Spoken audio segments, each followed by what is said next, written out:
Hello everyone, कैसे हैं आप सब। एक बार पुनः शिव कोचिंग क्लासेस पर स्वागत है। उम्मीद करता हूं आप सब अच्छे होंगे, मस्त होंगे, बेहतर होंगे। आप सभी की पढ़ाई बेहतर चल रही होगी। आज हम बात करने वाले बच्चों डू एज डायरेक्टेड, जो कि एग्जाम के लिए काफ़ी महत्वपूर्ण है। जितना ज़्यादा प्रैक्टिस करोगे उतना अच्छे तरीके से आपसे बनेगा। प्रैक्टिस ही करना बच्चों, भले ही 5 नंबर का आता, लेकिन प्रैक्टिस बहुत ज़्यादा जरूरी है। चलिए शुरू करते हैं। पहला प्रश्न बच्चों, his brother gave me a bucket. इसको आपको चेंज करना है प्रेजेंट परफेक्ट में। किसमें बच्चों? प्रेजेंट परफेक्ट में। ठीक है, प्रेजेंट परफेक्ट में चेंज करना है। किसी भी टेंस में चेंज कर सकते हैं। तो सबसे पहले आपको पता होना चाहिए प्रेजेंट परफेक्ट में क्या लगता है। तो प्रेजेंट परफेक्ट में बच्चों आपका प्रयोग होता है हैज, हैव। ध्यान रखिएगा। और वर्ब का third form, helping verb present perfect, चाहे पास्ट परफेक्ट चाहे फ्यूचर परफेक्ट हो, सभी में बच्चों आपका वर्ब का थर्ड फॉर्म लगेगा, याद रखिएगा। और जब हम बात करते हैं प्रेजेंट परफेक्ट में तो हैज, हैव, पास्ट परफेक्ट में हैड का प्रयोग होता है। चलिए बच्चों, प्रेजेंट परफेक्ट में तो जैसे आपका यहाँ पे हिज है तो यहाँ पर हिज रहेगा। हिज ब्रदर तो ब्रदर, ठीक है, हिज ब्रदर। ठीक है बच्चों, यहाँ तक क्लियर है। अब इसमें हेल्पिंग वर्ब लगता है। जब भी प्रेजेंट परफेक्ट की बात आती है तो सब्जेक्ट होता है बच्चों, फिर हेल्पिंग वर्ब। तो यहाँ पर हेल्पिंग वर्ब क्या हो जाएगा? हैज होगा बच्चों। क्या होगा? हैज होगा। ध्यान रखिएगा, प्रेजेंट परफेक्ट में पहले आपका सब्जेक्ट, फिर आपका हेल्पिंग वर्ब हो गया। फिर बच्चों गेव, यानी आपका ये गेव, गिव, गेव, गिवन, ये वर्ब का सेकेंड फॉर्म बच्चों। तो यहाँ पर हो जाएगा आपका given, third form, give, gave, given. ठीक है बच्चों, किसको दिया? मुझे, मी। क्या दिया बच्चों? एक बकेट दिया। बी ओ यू जी, नहीं भाई, B O U Q U E T. ठीक है, ये बकेट है ना। तो पहला आपका प्रश्न कंप्लीट हुआ। अब इसी को यदि बोल देता भाई साहब कि जैसे मान लीजिए प्रेजेंट इंडिफिनिट में चेंज करो। ठीक है बच्चों, प्रेजेंट इंडिफिनिट बनाओ, PRESENT, प्रेजेंट इंडिफिनिट, INDEFINITE।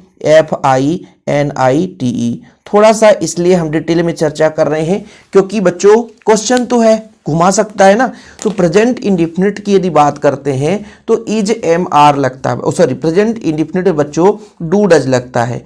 अब ध्यान रखना है कि साधारण वाक्य है तो साधारण वाक्य में डू डज लगते ही नहीं है। तो प्रेजेंट इंडिफिनिट में क्या हो जाता है? वर्ब का यहाँ पे देखो सेकेंड फॉर्म है ही, हिज ब्रदर। तो यहाँ पर होता बच्चों इसमें प्रेजेंट इंडिफिनिट में तो his brother, his brother, BROTHER, brother. ठीक है बच्चों, वर्ब का फर्स्ट फॉर्म लगता है तो गिव, GIVE। और बच्चों SES लग जाता, एक सिंगुलर नंबर में SES लगता है तो गिव्स मी, मुझे, ए बकेट। ठीक है बच्चों, ये लो भैया, ये आपका प्रेजेंट इंडिफिनिट में हो गया। तो इसी को हम प्रेजेंट इंडिफिनिट में चेंज कर सकते हैं, प्रेजेंट कंटीन्यूअस में। अब बच्चों इसी को थोड़ा सा आगे बढ़ाते हैं, इसको चेंज करना है प्रेजेंट कंटीन्यूअस में। ठीक है, इतना ही क्वेश्चन लिखते हैं। तो प्रेजेंट कंटीन्यूअस में चेंज करेंगे तो कितना आएगा प्यारे बच्चों? देखिएगा, प्रेजेंट कंटीन्यूअस में इज MR लगता है। ठीक है, प्रेजेंट इंडिफिनिट में आपका डू डज, लेकिन जब प्रेजेंट कंटीन्यूअस में पहुंच जाएंगे तो आपका इज MR लगेगा। साधारण वाक्य है बच्चों तो हो जाएगा हिज ब्रदर, हिज ब्रदर। ठीक है बच्चों, अब यहां पर एक वचन के साथ, ठीक है, इज का प्रयोग होगा, इज। ठीक है बच्चों, इज MR होता है तो सिंगुलर नंबर में इज। अब बच्चों गिव है, GIV। अब देखो गिव का होगा, गिव के साथ ING लगाएंगे क्योंकि ING फॉर्म ही प्रेजेंट कंटीन्यूअस हो, पास्ट कंटीन्यूअस हो, फ्यूचर कंटीन्यूअस हो, सब में बच्चों ING फॉर्म का प्रयोग होता है। तो यहां पर ING लगा देंगे बच्चों, ई को हटाकर ING। किसको दिया? मी, ए बकेट। ठीक है बच्चों, तो प्रैक्टिस हो रहा है कि नहीं हो रहा है, रिवीजन हो रहा है कि नहीं हो रहा है। चलिए इस तरीके से चेंज करने के लिए आएंगे। और भी जितने भी अब मैं डू एज डायरेक्टेड कराऊंगा, 1 वीडियो, 2 वीडियो, 3 वीडियो, सब में 10-15 क्वेश्चन कराते रहूंगा। धीरे धीरे प्रैक्टिस होता रहेगा। और भैया इसमें आपको ज्ञान काम में आने वाला है, इसमें से जो आप सीखेंगे वो काम में आने वाला है। ये क्वेश्चन काम में नहीं आने वाला, अभी मैं मेंशन कर देता हूं। इंग्लिश ग्रामर में क्वेश्चन काम में नहीं आने वाला, इसका जो आप तरीका सीख रहे हो वो आपके काम में आने वाला है। दूसरा प्रश्न है बच्चों, his father goes to his office by car. मतलब हिज मतलब उसके पिताजी कहाँ जाते हैं? ऑफिस जाते हैं कार के माध्यम से। आपको वेयर का यूज करके बच्चों क्वेश्चन बनाना है, मतलब ये जो वाक्य है वो प्रश्नवाचक हो जाए। सबसे पहले आपको यहां पर देखना है कि ये किस टेंस का वाक्य है, तो ये प्रेजेंट इंडिफिनिट का बच्चों। कौन से टेंस का वाक्य है? प्रेजेंट इंडिफिनिट का है। प्रेजेंट इंडिफिनिट को जब भी हम प्रश्नवाचक बनाते हैं तो डू डज लग जाता है। तो जब भी प्रश्नवाचक होगा बच्चों तो वेयर शब्द पहले आएगा, क्योंकि वेयर यूज करना है।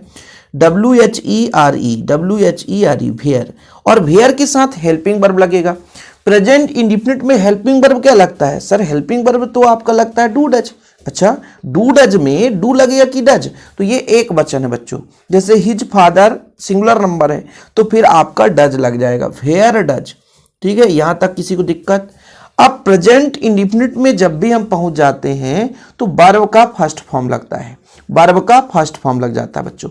ठीक है, लेकिन वर्ब के फर्स्ट फॉर्म के साथ सब्जेक्ट, तो हिज फादर। ठीक है बच्चों, हिज फादर। अब बच्चों गोज था तो गोज का फर्स्ट फॉर्म क्या हो जाएगा? गो हो जाएगा। फिर कहां जा रहे थे भाई? कहां जा रहे थे? ऑफिस। या अब प्रश्नवाचक है तो ऑफिस हटाना पड़ेगा, क्योंकि हिज ऑफिस, भाई प्रश्न बना रहे हैं ना, तो ये तो उसमें उत्तर हो जाएगा। उसके पिताजी जा रहे थे ऑफिस, तो हमको ऑफिस हटाना पड़ेगा ना, कि वो स्वयं के ऑफिस जा रहे थे, इसको हटाना पड़ेगा। तो भैया टू गो बाय कार कर दो बस। अब यहां पर सर ये वाक्य यहां पे क्यों हटा दिए? क्योंकि यहां पे क्वेश्चन जब बनाएंगे तो आंसर उसमें नहीं रहना चाहिए ना, तो हिज ऑफिस को हमने हटा दिया। ठीक है, किसी कोई प्रॉब्लम? अगला प्रश्न है मैरी डज नॉट लाइक बॉन। देखो बच्चों, इसका है बनाना है पास्ट इंडिफिनिट। किसमें बनाना बच्चों? Past indefinite. ठीक है, चलिए बहुत सिंपल है, आप बनाओगे। देखो सबसे पहले डज नॉट लिखा है, मतलब प्रेजेंट इंडिफिनिट है, और पास्ट इंडिफिनिट बनाना बच्चों तो सब्जेक्ट वही रहेगा। ठीक है, अब यहां पर हेल्पिंग वर्ब चेंज हो जाएगा। जब पास्ट इंडिफिनिट की बात करते हैं तो यहां पे डिड लगता है, तो डिड लग जाएगा बच्चों, डिड नॉट। ठीक है, डिड नॉट। और क्या ऑब्जेक्ट यहां पे चेंज होगा? कुछ नहीं होगा, कुछ चेंज नहीं होगा बच्चों। ठीक है, कुछ चेंज नहीं होगा, बस ये आपका निगेटिव था तो निगेटिव सेंटेंस में बदल जाएगा। तो ये तीन वाक्य हैं, आपको प्रैक्टिस करा रहा हूं, रिवीजन करा रहा हूं, एक एक पॉइंट भी तैयार करवा रहा हूं ताकि किसी प्रकार से कोई दिक्कत ना रहे। अगला प्रश्न बच्चों, आई एम बाइंग मैंगोज। इसको अपन को चेंज करना है पैसिव में। पैसिव में चेंज करते समय सबसे पहले अपन को क्या करना पड़ता है बच्चों? ऑब्जेक्ट को लिखना पड़ता है। हमने ऑब्जेक्ट को लिख दिया। ठीक है, फिर इसके बाद ध्यान रखना पड़ता है कि किस टेंस का वाक्य है, तो कॉन्टिन्यूअस का है बच्चों, तो प्रेजेंट कॉन्टिन्यूअस का है। इज एम आर लगा है ना, तो प्रेजेंट कॉन्टिन्यूअस का है, और कॉन्टिन्यूअस में इज एम आर ही लगता है, लेकिन बहुवचन के साथ बच्चों आर लग जाएगा, तो मैंगोज आर। अब बात आती है वर्ब। तो वर्ब के साथ जब भी हम बच्चों पैसिव वॉइस बनाते हैं, ध्यान रखिएगा, जब भी हम पैसिव वॉइस बनाते हैं, क्या बनाते हैं? Passive voice. एक्टिव से पैसिव, जब पैसिव में जाते हैं तो वर्ब का थर्ड फॉर्म लगता है, तो वर्ब के साथ आईएनजी लगेगा नहीं, और यहाँ पे आईएनजी फॉर्म है, इसलिए बी के साथ आईएनजी लगा दो। वर्ब का थर्ड फॉर्म लगाना ही है, तो आपका हो जाएगा BOUGST, बाय बाट। वर्ब का थर्ड फॉर्म, वर्ब है बच्चों आईएनजी, है ना, यहाँ पे फॉर्म है आईएनजी फॉर्म लगा है, तो वर्ब का थर्ड फॉर्म अपन ने कर दिया। फिर बच्चों सब्जेक्ट लिखते हैं आई कमी, लेकिन ध्यान रखना जब भी हम पैसिव वॉइस की बात करेंगे तो सब्जेक्ट के पहले हम बाय का प्रयोग करेंगे। अब एक्टिव से पैसिव चेंज करते समय आई का मी, दे का देम, सी का हर, है ना बच्चों, ऐसे आप लोगों को याद रखना पड़ेगा। हम बताते चलेंगे, जो जो यूज आता चलेगा बच्चों, एक एक पॉइंट हम क्लियर करते चलेंगे। तो ये आपका था प्रेजेंट कॉन्टिन्यूअस का बच्चों वाक्य। Is am are present continuous में रहता है, और बच्चों जैसे ही हम पैसिव वॉइस बनाते हैं तो उसका इज एम आर ही लगता है, लेकिन बी धन आईएनजी यानी बीइंग का प्रयोग करते हैं। 5वें नंबर पे बच्चों, she is very proud, she will not beg for the her livelihood. इसमें टू का प्रयोग करना है बच्चों, जहां भी वेरी शब्द दिख जाए वहां पे टू, और दो के बीच में TO2। ठीक है, तो इसका आंसर हो जाएगा बच्चों सी इज टू प्राउड। ठीक है बच्चों, यहाँ पे टू जोड़ना है वेरी के जगह, PROUD। ठीक है, इसके बाद टू लगाकर बच्चों एक ही सब्जेक्ट को तो हटा ही देना, सेम। तो यहां तक का कहानी खत्म। फिर आप जोड़ देना बैग फॉर हर लाइवहुड। ठीक है बच्चों, ये चीज हो गया। ठीक है, तो ऐसा यदि क्वेश्चन आ जाएगा तो भेरी हटा करके वहां पर टी डबल ओ और दोनों के बीच में टी ओ लगाओ बच्चों, फिर बाकी का बाकी एक ही सेंटेंस है ना, इसके साथ जो भी क्रियाक्रम हो हटाना है। भाई सब्जेक्ट एक ही है, देखो सी सी, तो सी सेम है तो हटाओगे तो इसके साथ ये जो बिल नाट है उसको हटाना है बच्चों, और बाकी का बाकी सेम उतार देना है। तो बनेगा कि नहीं बच्चों? देखिए ज्यादा प्रैक्टिस हम करेंगे उतना ही बनेगा, यदि प्रैक्टिस नहीं होगा तो फिर संभव नहीं है। अगला है बच्चों यू कैच फिश, सिंपल है और इसको पैसिव बनाना है। प्रेजेंट इंडिफिनिट आप लोगों ने पढ़ा होगा। प्रेजेंट इंडिफिनिट बच्चों आपका कोई यहां पे देखो डू डच का प्रयोग नहीं लगा है, कोई हेल्पिंग वर्ब नजर नहीं आता। जब हेल्पिंग वर्ब नजर ना आए तो इसका मतलब समझ जाना है प्रेजेंट इंडिफिनिट है या कि पास्ट। वर्ब का सेकेंड फॉर्म होगा तो पास्ट इंडिफिनिट हो जाएगा, लेकिन वर्ब का यहाँ पे फर्स्ट फॉर्म है तो बच्चों यहाँ पे प्रेजेंट इंडिफिनिट है। ठीक है, इसको बनाना है पैसिव में बच्चों। क्या बनाना है? पैसिव में। तो सबसे पहले ऑब्जेक्ट लिखते हैं। ठीक है सर, ऑब्जेक्ट लिख दिया हमने फिश। क्या लिख दिया? ऑब्जेक्ट लिख दिया सर। ठीक, इसके बाद जब भी प्रेजेंट इंडिफिनिट की बात आएगी और जब उसको पैसिव में बनाएंगे तो प्रेजेंट कंटीन्यूअस का बच्चों हेल्पिंग वर्ब लगाएंगे, इज एम आर लगाएंगे। या याद रखना प्रेजेंट इंडिफिनिट का जब पैसिव बनता है तो उसमें इज एम आर का प्रयोग होता है। किसका बच्चों? Is am are. तो फिश एक वचन है तो इज लगा देंगे। ठीक है बच्चों, कोई दिक्कत? कैच का आपको बच्चों CAUGHT, कैच कॉट कॉट, किसके द्वारा? बाय। किसके द्वारा? यू के द्वारा, तो यू हो जाएगा, खत्म। लास्ट में आपको ऑब्जेक्ट लिखना और ऑब्जेक्ट के पहले बाय लगाना है। अगला प्रश्न है the box is very heavy I can not lift it. Lift है बच्चों, ठीक है, लिफ्ट इट। अब इसमें सो दैट का प्रयोग करना है। सो दैट का प्रयोग हमेशा आता है, तो यहां पे भेरी जो शब्द दिखेगा बच्चों उसमें सो लगाएंगे, दोनों के बीच में दैट लगाएंगे। जब भी भेरी हो बच्चों तो भेरी की जगह सो लगाओगे। कैसे? द वॉक्स इज, तो इज। अब यहां पे सो लगा दो, so heavy, so heavy, so heavy, इतना है कि आई कैन नॉट, मैं नहीं उठा सकता। ठीक है बच्चों, बताओ किसी को कोई प्रॉब्लम? इतना सिंपल क्वेश्चन था। मतलब भेरी के जगह लगा दो सो और दोनों वाक्यों के बीच लगा दो दैट और बाकी जोड़ दो, बस सिंपल है और कुछ भी नहीं बच्चों। ठीक है, प्रैक्टिस करा रहा हूं, हो सकता रूबरू ऐसे ही क्वेश्चन आ जाए, फिर कहोगे सर आपने तो बल्ले बल्ले कर दिया।